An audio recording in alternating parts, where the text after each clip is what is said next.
जैसा कि हमने welcome last two video beyond limit. Strings के आज हम कॉन्सेप्ट देखते हैं पढ़े थे कि स्ट्रिंग्स। स्ट्रिंग्स क्या होता है, क्या क्या यूजेस होते हैं, कैसे कैसे क्या क्या काम होता है। आज हम उसको एक कोडिंग पार्ट में स्पेसिफिकली देखते हैं। अगर मान लीजिए आपको कभी भी सी प्लस प्लस में स्ट्रिंग का यूज़ करना है तो आपको स्ट्रिंग लाइब्रेरी को इंक्लूड करना ही करना पड़ेगा अगर आप नॉर्मली सी प्लस प्लस में लिख रहे हैं कोड तो।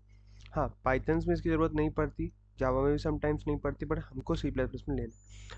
एल्गोरिदम्स का यूज़ हमने यहाँ पे इसलिए किया है क्योंकि हमको यहाँ पे मान लीजिए कोई भी मैथमेटिकल फंक्शन का यूज़ कर रहे हैं तो इसलिए हमने यहाँ पे एल्गोरिदम का यूज़ किया हुआ है। हैज़ेनफील्ड एल्गोरिदम का मेन मतलब ही यही है, किसी भी फंक्शन को हमने वहाँ पे यूज़ करना है। तो यहाँ पे हम आगे देखेंगे हमने कौन सा फंक्शन यूज़ किया, मैं वहाँ पे बताऊँगा। हमने दो स्ट्रिंग किया है, हेलो एंड वर्ड। हम इसको चेंज करके हेलो बियॉन्ड्स लिमिट कर लेते हैं।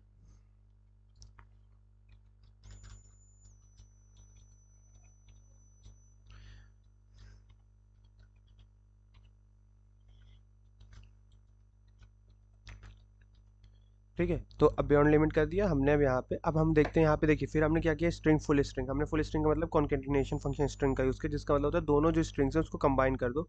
हमने बीच में उनके स्पेस रखा है। फिर हमने लेंथ काउंट करने का फंक्शन बनाया कि वो बता देगा कि हमारे कितने कैरेक्टर्स है स्ट्रिंग्स में, यूजिंग एक्स्ट्रा स्पेस ऑल्सो, कि एक्स्ट्रा स्पेस भी होगा तो उसको भी एक कैरेक्टर, हम सिंगल कैरेक्टर काउंट करेंगे, जो जिसका मतलब होता है हैज़ 0। ठीक है, उसके बाद एसेसिंग फर्स्ट कैरेक्टर। अब हमने यहाँ पे इंडेक्सिंग फॉलो करते हैं, जैसे हमारे एरेस फॉलो करते हैं सेम ऐसे ही स्ट्रिंग भी फॉलो करता है, तो यहाँ पे इंडेक्सिंग। फिर हमने सब स्ट्रिंग बनाई है। फिर हमने सब स्ट्रिंग बनाने के बाद हमने क्या चेक किया कि हमारी जो सब स्ट्रिंग को प्रिंट कराया कि हाँ भाई हमारी सब स्ट्रिंग है उसका इंडेक्स 0 से 5। तो यहाँ पे 0 से 5 क्या है HELLO। ये लास्ट इंडेक्स को इंक्लूड नहीं करता, इनिशियल इंडेक्स को इंक्लूड करेगा, लास्ट इंडेक्स को इंक्लूड नहीं किया जाता। उसके बाद हमने फाइंड फंक्शन बनाया। जब हमने यहाँ पे हेलो बटा तब हमने फाइंड लगाया था, हम यहाँ पे हेलो लिख देते हैं। ठीक है,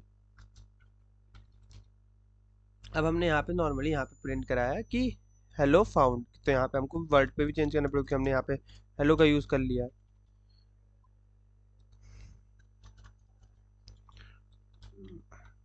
ठीक है, तो हमने फाइंड फंक्शन का मतलब होता है कि कहाँ से स्ट्रिंग का जो स्टार्टिंग स्टेज है वो कहाँ पे, स्टार्टिंग इंडेक्सिंग वैल्यूज कौन सी है। उसके बाद पीओएस एंड स्ट्रिंग नॉप्स का मतलब ये है कि अगर स्ट्रिंग की वैल्यू आ रही है तो कंडीशन ट्रू है, और स्ट्रिंग की वैल्यू नहीं आ रही है तो -1 रिटर्न कर दो नॉट फाउंड, जो कि एल्स की कंडीशन चल जाएगी। फिर रिप्लेस में हमने क्या किया है कि जो 6th कैरेक्टर और 5th कैरेक्टर हमने पोजीशन दे दी है कि हमको 6 पे क्या बदल के क्या लाना है। तो इसका हम आउटपुट देखेंगे। फिर हमने रिवर्स फंक्शन किया ताकि हम किसी भी स्ट्रिंग को जो हमारा प्रिंट है उसको वापस उल्टा कर सकें। इसको हम एक बार रन करके देखते हैं। देखिए कॉन्केटनेटेशन हेलो बियॉन्ड्स हमने दो बनाए थे, हमने यहाँ पे कॉन्केटनेशन फंक्शन किया तो स्ट्रिंग। इसके बाद हम स्ट्रिंग को लेंथ देखते हैं। ये देखिए लेंथ लेंथ 18 है, आप गिन सकते हैं 1 2 3 4 5 6 7 8 9 10 11 12 13 14 15 16 17। अब आप पूछेंगे 18 क्यों आ रहा है, 17 ही है, बट हमने यहाँ पे एक्स्ट्रा स्पेस दे रखा है तो उसको भी एक काउंट कर लिया तो 18। उसके बाद फर्स्ट इंडेक्स पे क्या आ रही वैल्यू 1, यानी एच आ गया। अब सब स्ट्रिंग हमने 0 से 5, मैंने अभी बताया था कि लास्ट इंडेक्स काउंट नहीं करते, तो हेलो आ गया। उसके बाद हेलो कहाँ पे पाया गया, पहले पे ही हमने पा लिया था तो हेलो फाउंड आ गया। हेलो फाउंड एट पोजीशन आके वैल्यू आ गई, इंडेक्स वैल्यू आ गई। उसके बाद हमने क्या किया, यहाँ पे हमने रिप्लेस किया है।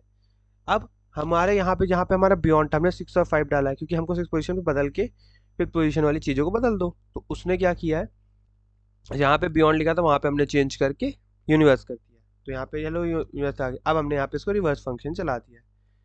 आज के लिए इतना ही है, मिलते हैं आपको उससे कल फिर एक नई वीडियो के साथ। Thank you.